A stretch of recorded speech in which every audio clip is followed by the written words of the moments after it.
제사장 참어머님의 섭리적 준비 시절.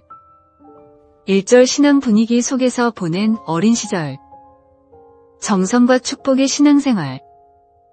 참어머님께서는 홍순의 대모님이 재림주님을 맞이하기 위한 신앙생활에 전념함에 따라 어린 시절을 주로 외가에서 보내셨다. 그러면서 조원모 외할머니와 대모님으로부터 신앙의 정수를 몸에 익히셨다. 대모님은 참어머님이 북한에 계시는 6살 때까지 사탄이 가진 방법을 다해 위하려고 따라다니는 것을 몽시를 통해 자주 목격하고 유모와 같은 자리에서 참어머님을 정성껏 양육하였다. 따라서 참어머님께서는 하늘 신부로 서실 때까지 대모님과 함께 고난의 길을 걷지 않을 수 없었다.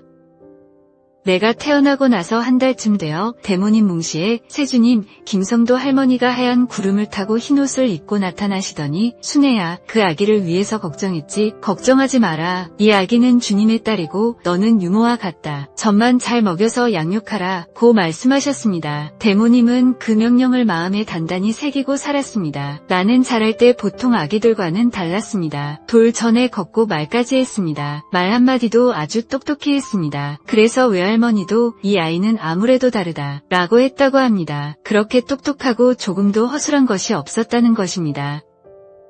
조원모 외할머니와 홍순의 대모님은 다시 오시는 주님을 맞기 위한 준비와 신앙으로 평생 일관된 생활을 하셨습니다. 세상과 타협하지 않으시고 안일한 가정환경의 틀에 박힌 신앙이 아닌 24시간을 전적으로 하늘 앞에 봉사하고 주님을 맞기 위한 준비에 지극정성을 다하셨습니다. 대모님은 그러한 신앙생활로 거의 집에 계시지 않았기 때문에 나는 어린 시절에 주로 외할머니와 함께 많이 지냈습니다. 그래서 외할머니를 통해서 자연스럽고 당연하게 신앙을 받아들이게 되었습니다.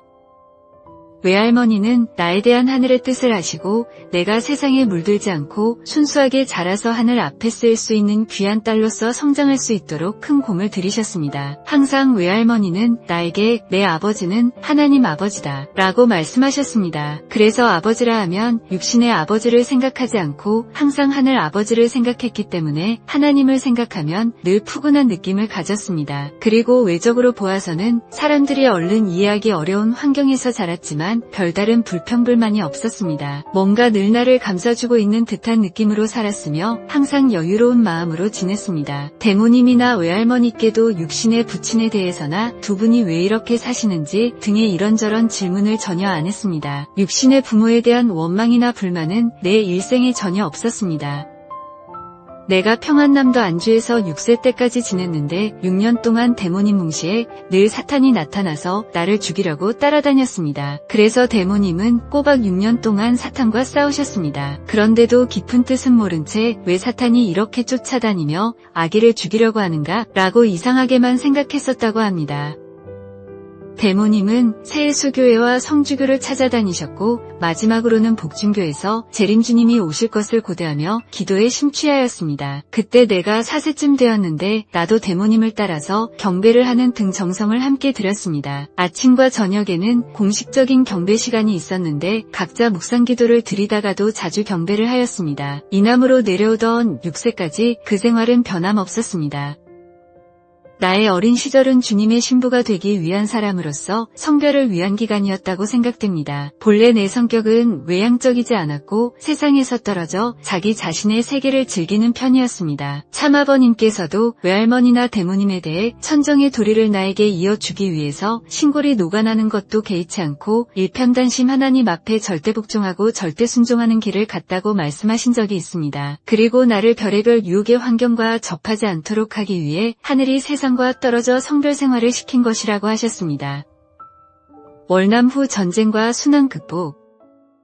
조원모 외할머니와 홍순의 대모님, 참어머님께서 복중교에 오가실 때인 1948년 북한 공산당국의 종교 탄압으로 함께 11일간 수감되는 사건이 발생하였다. 이처럼 공산당이 점점 더 기승을 부리게 되자 조원모 외할머니가 이남으로 가자고 제안하였다. 그 무렵 이남으로 떠나라는 하늘의 계시가 있었다. 이남은 세 분에게 무척 생소한 곳이었지만 마침 철산 성주교의 김성도 씨, 장남 정석천 씨가 먼저 이남으로 갔다는 얘기를 들었기 때문에 그분을 찾아가리라고 마음먹었다. 그리고 대모님의 남동생 홍순정 씨는 일본 유학 중 전시 상황에 따라 중도 귀국해서 육군사관학교 약제관 교육을 받은 후 중2로 인관대 군복무 중이었다. 그 남동생을 만날 것도 겸해서 세 분은 1948년 한밤중에 길을 떠나 사선을 헤치고 천신만고 끝에 월남한 것이다.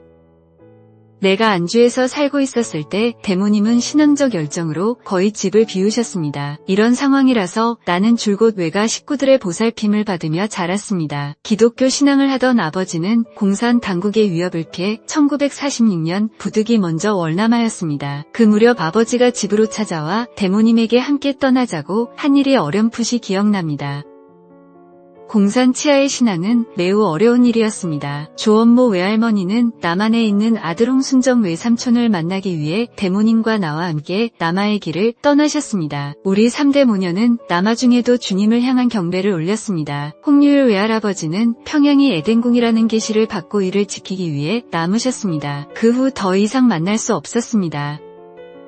내가 월남하는 길은 쉽지 않았습니다. 가라앉은 논밭을 따라 나오느라 발이 빠지고 추위에 떨면서 남쪽으로 이동을 하였습니다. 우리 일행이 겨우 38선 인근에 다다랐을 무렵입니다. 삼엄하게 경비를 서고 있던 북한 인민군에게 잡히고 말았습니다. 그들은 우리를 빈집 헛간에 가두었습니다. 이미 그곳에는 잡혀온 다른 사람들도 있었습니다. 인민군들은 남자들에게는 험하게 대했지만 여자와 어린아이에게는 심하게 대하지 않았습니다. 어른들이 추위에 떨면서 보초를 서던 인민군들에게 먹을 것을 가져다 주라고 나에게 심부름을 시켰습니다. 나는 떨리는 마음을 억누르고 미소를 지으면서 먹을거리를 인민군들에게 건넸습니다. 그렇게 몇 차례 하니 군인들은 마음이 많이 누그러졌습니다. 어느 날 밤 인민군들이 고향으로 돌아가라고 하며 우리를 풀어주었습니다. 따뜻한 사랑의 힘이 생사의 기로에서 삶의 길로 인도한 것입니다. 외할머니는 나와 항상 함께 계셨는데 외할머니와 거리를 다니면 사람들이 내가 너무 예쁘다면서 다들 귀여워해 주었습니다. 그래서 다른 사람들은 잘 나다니지 못하는 시절이었지만 나는 이리저리 다니면서 남의 심부름도 많이 해주며 많은 사랑을 받았습니다. 남한으로 내려오는 과정에서도 아녀자들 가운데 어린아이인 내가 있었기 때문에 무사히 월남할 수 있었습니다. 어렵사리 38선을 막 넘을 때였습니다. 남한의 군인들이 인기척이 나는 곳을 향해 총부리를 겨누고 사격을 하려던 순간이었습니다. 그때 내가 노래를 하였습니다. 그러자 그 노랫소리를 듣고 총부리를 거두었습니다. 그러면서 우리를 따뜻하게 맞이해 주었습니다. 이렇게 예쁜 따님을 데리고 오느라고 고생이 많았겠다 라며 남쪽으로 인도해 주었습니다. 대모님이 복중교를 오고 갈 무렵에 외삼촌 홍순정 씨가 일본에서 유학하고 돌아와 군에 입대하였습니다. 외삼촌은 지식인이면서 아주 멋쟁이셨습니다. 당시 지식인들은 공산주의 이론에 동조하는 사람이 많았습니다. 외삼촌 또한 공산주의 사상이 좋다고 생각했지만 이론과 다른 북한 공산체제를 보고 실망하였습니다. 이론과 모순되는 체제를 보고 부모가 계신 북으로 가지 않고 남으로 가서 군 입대를 한 것입니다. 외할머니는 군대에 있는 외삼촌이 너무 보고 싶다고 하셨고 그래서 대모님과 나와 함께 외삼촌을 만나러 남하하였습니다. 그때부터 계속 서울에 머무르게 되었습니다. 처음 남하했을 때에는 서울 효창동에 있었습니다. 그래서 초등학교에 입학도 했습니다. 그 후에 나는 가는 곳마다 선망의 대상이 되어서 주변의 많은 사람들로부터 사랑을 받으며 자랐습니다. 만일 내가 일찍 혼이 나지 않았으면 세상에 빼앗길 수 있는 여지도 많았기 때문에 어린 나이에 성혼시켜서 하늘이 나를 미리 품으신 것이 아닌가 하는 생각을 하였습니다. 서울에서 외삼촌을 찾을 때에도 하늘의 보호가 있었습니다. 어렵사리 38선을 넘어 고생 끝에 이남으로 내려오긴 했는데 외삼촌을 찾을 길이 막막하였습니다. 외할머니와 대모님은 어떻게 찾아야 할지 모르는 상황에서 여기저기 헤매면서 수소문하였습니다. 어려운 일이었습니다. 그러던 중 외삼촌 친구를 만나게 되어 소식을 알게 되었습니다. 천우신조였습니다. 그때 외삼촌은 서울 인근의 군대 막사에서 살고 있었는데 우리가 찾아가자 무척 반겼습니다. 늘 고향에 있는 가족들 생각에 걱정하고 있었는데 이렇게 찾아오니 기쁘다고 하였습니다. 그래서 급하게 집을 하나 얻어서 살게 되었는데 나중에 알고 보니 그곳이 바로 청파동 전 본부교회에서 아주 가까운 곳이었습니다. 내가 8세 때 6.25사변이 터졌습니다. 그래서 서울에 있다가 피란을 가게 되었는데 그때 외삼촌이 큰 도움을 주었습니다. 외삼촌이 육군본부 의무장교로 있어서 한강 다리가 폭파된다는 정보를 미리 입수했습니다. 한강 다리 통과증을 갖고 있던 외삼촌은 군용차를 몰고 와서 외할머니와 나를 태우고 남쪽으로 피란하게 되었습니다. 대모님은 오로지 주님 만날 생각만 하면서 늘 정성 들이셨는데 그 피란길에 처음에는 동행하지 못하였습니다. 한강 다리를 건너는데 외삼촌은 우리에게 다리를 건너자마자 내리라고 하였습니다. 우리 일행은 외삼촌이 시키는 대로 다리를 건너자마자 내려서 엎드렸는데 순간 한강 다리가 꽝 하고 무너졌습니다. 그때 한강 다리를 건너오던 많은 군인들이 강물에 빠져 숨졌습니다. 다행히 우리 일행은 외삼촌의 도움으로 목숨을 구할 수 있었습니다. 지금도 한강 다리를 건널 때면 그 일이 떠올라 마음이 아픕니다. 내 연령쯤의 한국 사람들은 대부분 전쟁과 어려운 순환 시대를 겪었지만 나는 모든 일에 항상 하늘의 보호가 있어서 무사히 지나올 수 있었습니다. 대모님께서는 피란 생활 중에 내가 감기에 걸렸을 때 엿을 물려 기침을 방지하도록 하셨고 상처가 났을 때에는 선인장에다가 밥을 으깨어 상처에 발라 치료해 주셨습니다.